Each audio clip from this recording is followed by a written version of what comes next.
This is the lowest point of the INEOS era. As the final whistle blew tonight at Old Trafford, the FA Cup dream died and a new, uglier reality set in.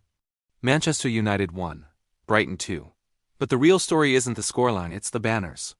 Jim can't fix this, and Glazers out, INEOS next flags have been seen across the Stretford End. The fans have officially snapped. In this emergency deep dive, we are breaking down the tactical disaster that saw us outclassed by Brighton, the individual performances that proved this squad is broken, and most importantly, the fallout from the most significant fan protest since Sir Jim Ratcliffe took over. If you enjoy this, give us a like, share, and subscribe. Tonight, the United DNA feels further away than ever. Let's look at why we lost.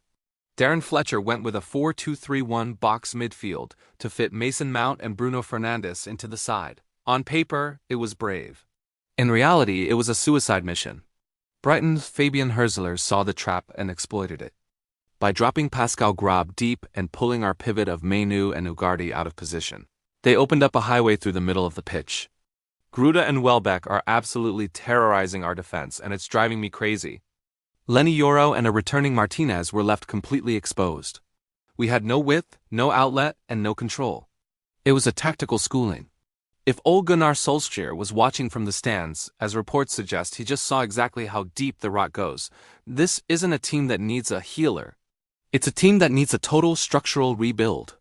Now we have to talk about the banners. Jim can't fix this. For the first time, the anger is being directed squarely at the boardroom. The honeymoon period for INEOS is over.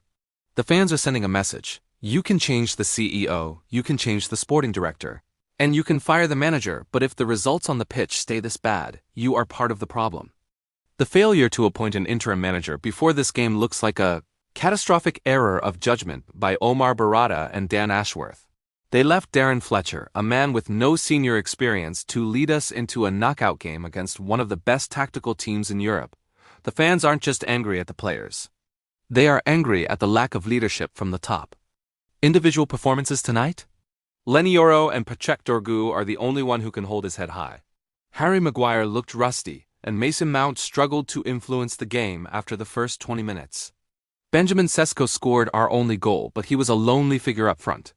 But the question now is, does Baleba even want to come to a club in this much chaos? Where do we go from here? The FA Cup was our last chance at silverware. Our league form is shambolic.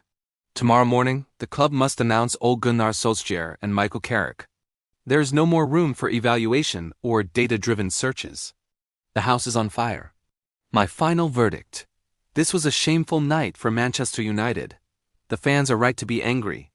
Sir Jim Ratcliffe needs to stop the marginal gains talk and start making big, decisive moves. I want to hear from you. Do you agree with the Jim can't fix this banners? And is Ole still the man you want to see walk through those gates tomorrow? Drop your comments. This is a safe space for the frustrated. Like, subscribe, and stay tuned for the announcement special tomorrow. Glory, glory, Man United.